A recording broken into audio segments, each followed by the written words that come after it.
The Mello TV Evening News at 8 is brought to you by the Ministry of Health and Wellness. Coronavirus is in Jamaica, and I know you feel scared and worried. But you can't let COVID-19 divide us. Coronavirus infects all kinds of people. It doesn't discriminate. So why should you? When someone coughs or sneezes or shows signs of the virus, tell them to call 888-1-LOVE immediately. And remember, stay 3 feet away, but don't attack or disrespect them, because we're all in this thing together. Come on, Jamaica, cut the hate and don't discriminate. Let us stand together and fight COVID-19 as one family, one nation.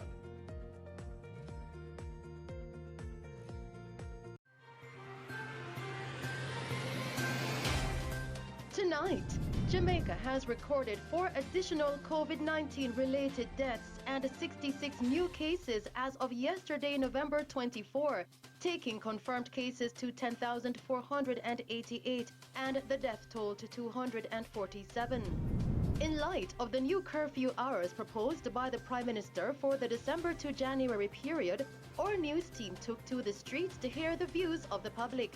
If I saw him safe, 10 till 5, 5 till 10, I'll be rule that to keep it that way. Right, but an idea that we know, so boy, our health, I will try to keep down the virus that's in a spirit, because enough people dead already.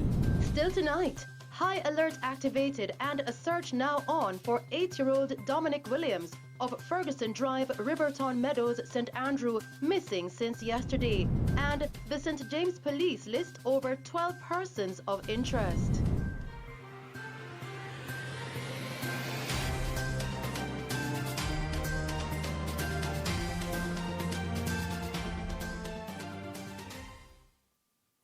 Good evening.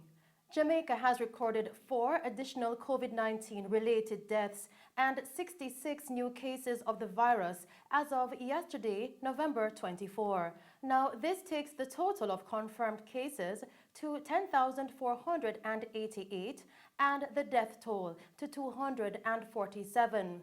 The 4 new deaths includes 3 that were previously under investigation, of 2 men aged 54 and 91 from Trelawney and St. Catherine, respectively, as well as a 74-year-old woman from St. Catherine. A 78-year-old man from Manchester was also among the deaths reported.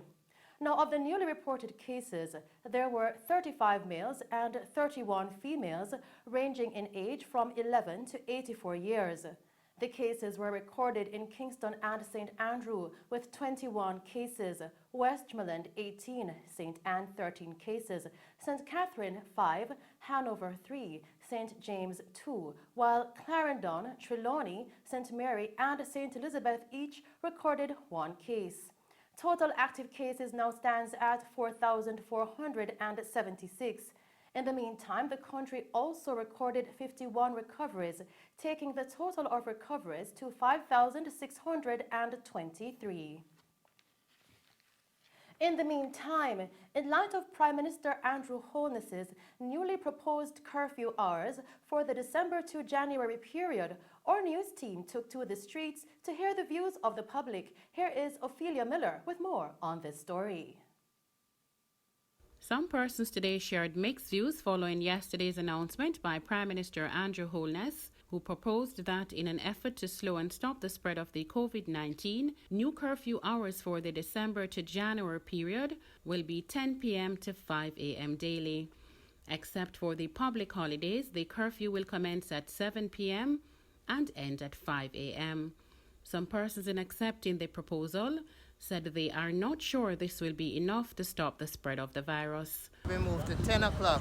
It's a little better, but I don't think it's going to make that much of a difference because persons are still not obeying the curfew in general, and there's not enough persons to enforce that curfew in certain areas. So I'm not so sure how effective that is at time. I don't know if some other strategies could be found to make it a little better, but we will see. You know, I really don't know. I'm sorry for the persons who have to come up with these strategies themselves. I'm not sure. But I think 10 o'clock is definitely better. What I say about the curfew was, you know, the government should give it 2 weeks in the January, in the December there, before you can tell it, say, you extend it to 10 o'clock. Understand that? You shouldn't just jump to it and say, you till 10 o'clock. So what the curfew was, and the people them, with the section of the people them. Him are the boss, so him have to do what him do and say necessary. Necessary for him, we have to abide by him rule. So if I saw him safe, 10 till 5, or 5 till 10, for him rule that, so I have to keep it that way.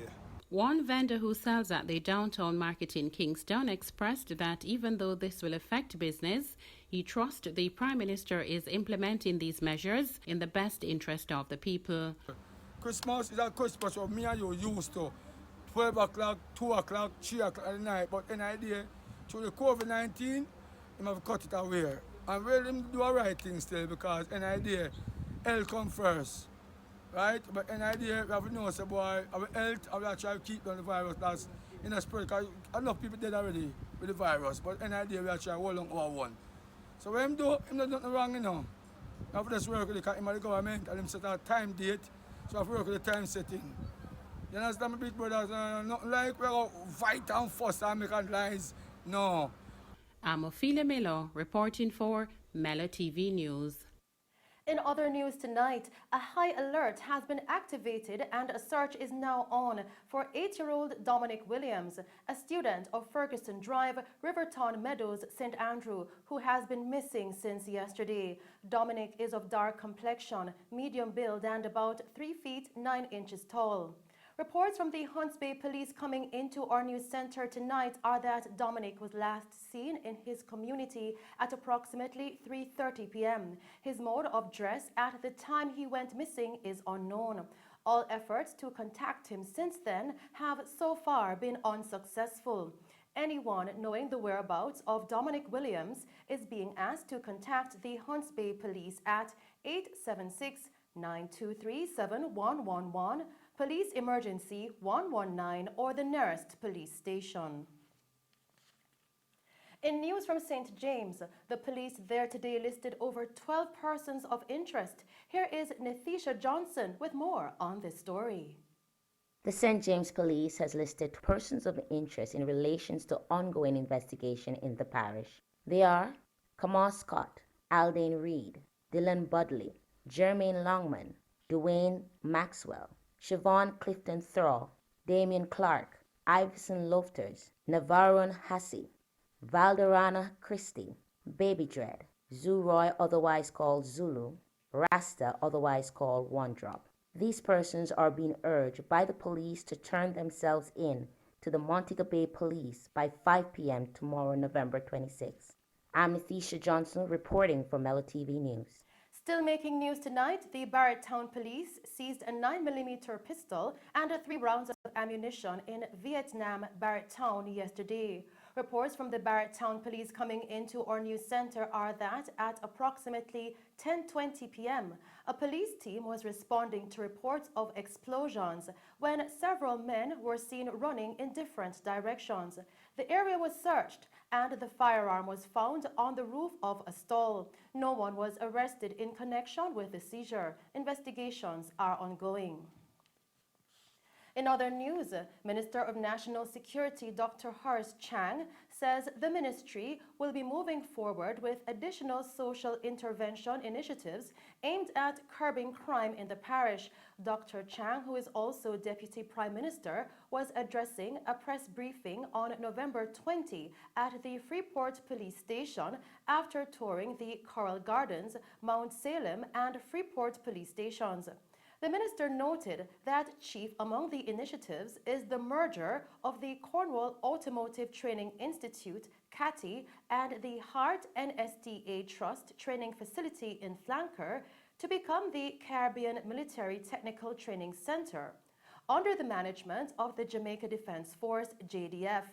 On his part, Commissioner of Police Major General Anthony Anderson says that improvements are still needed in the parish, As far as policing is concerned, however, it is trending in the right direction as community engagement has increased in the parish.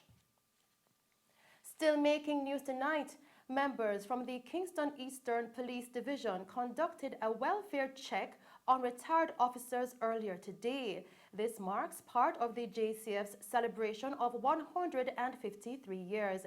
We have Colleen May with more on this story.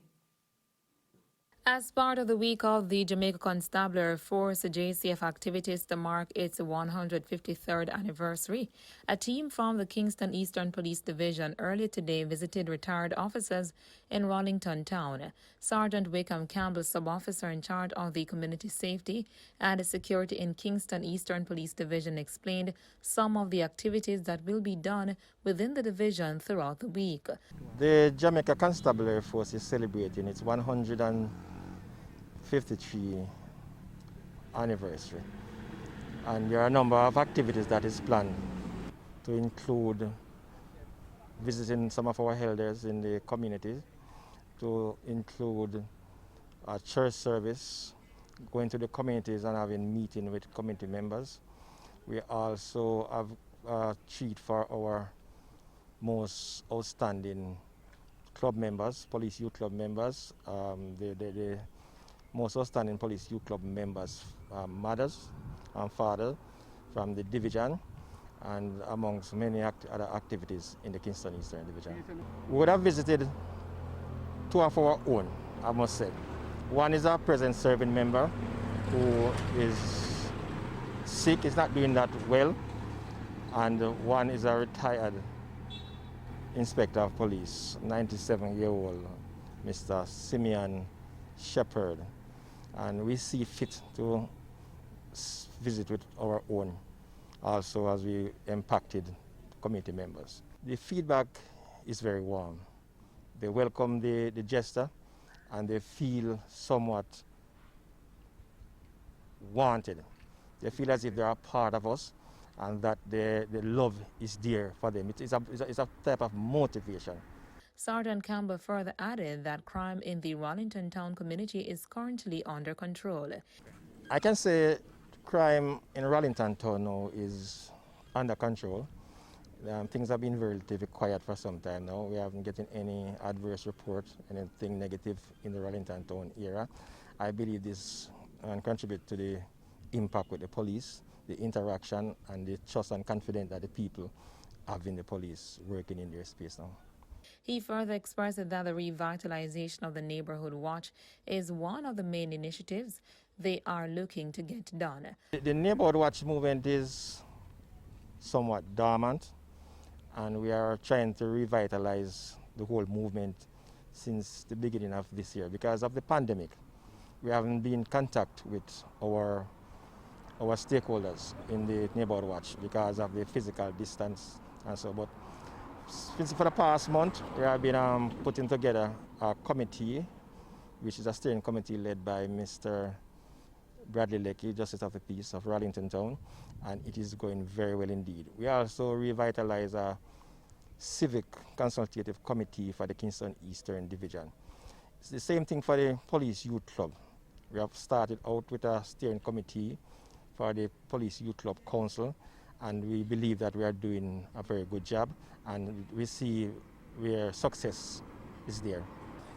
Our whole expected outcome is to have an impact on crime, so that we can get crime at a level where we can move about, not only us but the citizens of the Kingston Eastern and the wider Jamaica can move about freely in their community. Because when you look at Kingston Eastern, we think we are reaping some success now as far as crime is concerned, because we have been going through the communities on foot with the commanding officer. The commanding officer is very energetic, and we're doing some work, talking with the people, impacting them, tell them about the crime, give them some safety tip on the Christmas season coming up, because when it comes to this time of year, it's a silly season, and then we'll be giving them some safety tip.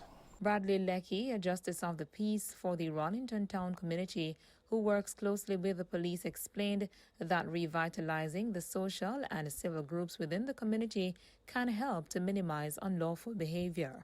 What we're trying to do now, presently, since the superintendent chambers came back to the Eastern Kingston Division, we are trying to revitalize the groups. Like every other community, we have a little flare up here and there. I think we have a couple murders recently, but it's mostly like outsiders coming in, doing their thing, get out of the community again. But like in the community, in terms of the antisocial behavior, we're having a very good and vibrant community. But we can minimize the amount of antisocial behavior, the crime and violence and so on.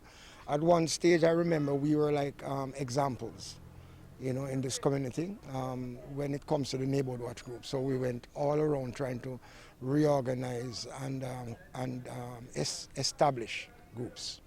Reporting for Mello TV News, I'm Kylene May. Minister of Culture, Gender, Entertainment and Sports, Olivia Grange, has condemned what she has labeled as the horrific murders of 81-year-old Iselin McFarlane and her two granddaughters, 10-year-old Christina McFarlane and 6-year-old Michelle McFarlane in Trial Heights, Spanish Town, St. Catherine on Sunday.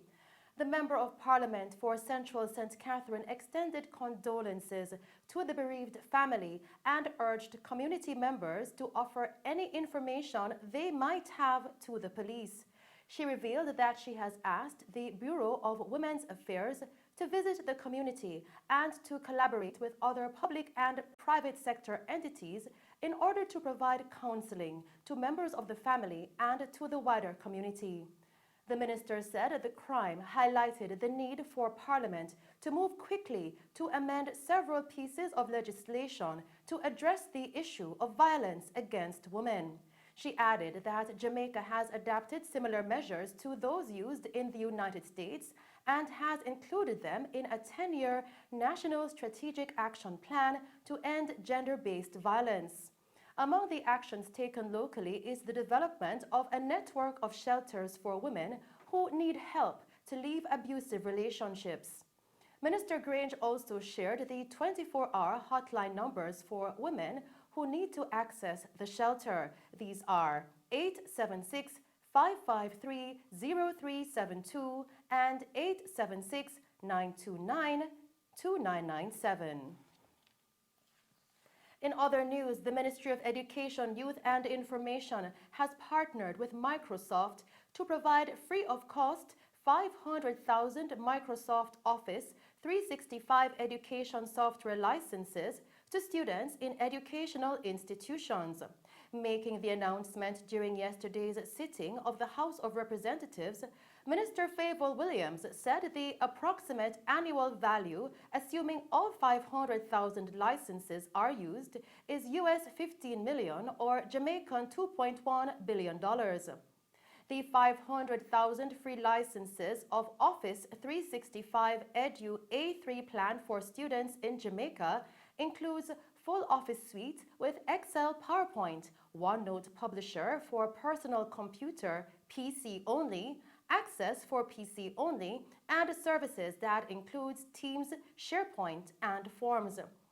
Minister Williams says that the partnership aims to make technology readily available to students and expose them to a suite of skills and applications that will enhance their learning experience while preparing them for the 21st century workforce. On her part, Opposition spokesperson on education and training, Dr. Angela Brown-Burke, welcomed the partnership with Microsoft.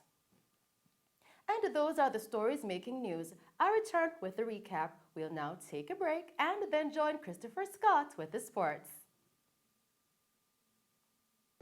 Coronavirus is in Jamaica, and I know you feel scared and worried. But you can't let COVID-19 divide us. Coronavirus infects all kinds of people. It doesn't discriminate. So why should you? When someone coughs or sneezes or shows signs of the virus, tell them to call 888-1-LOVE immediately. And remember, stay 3 feet away, but don't attack or disrespect them, because we're all in this thing together. Come on, Jamaica, cut the hate and don't discriminate. Let us stand together and fight COVID-19 as one family, one nation.